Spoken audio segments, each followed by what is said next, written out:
వీక్షించే సకల జ్ఞానమూర్తి ఎవరింట తాను కొలువుండునో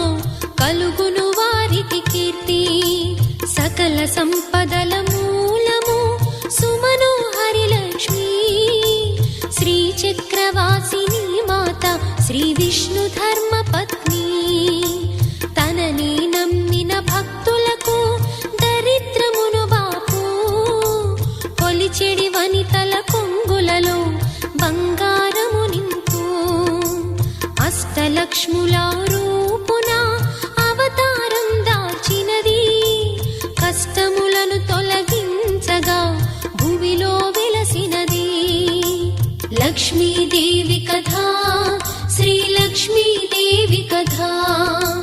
లక్ష్మీదేవి కథా శ్రీ లక్ష్మీ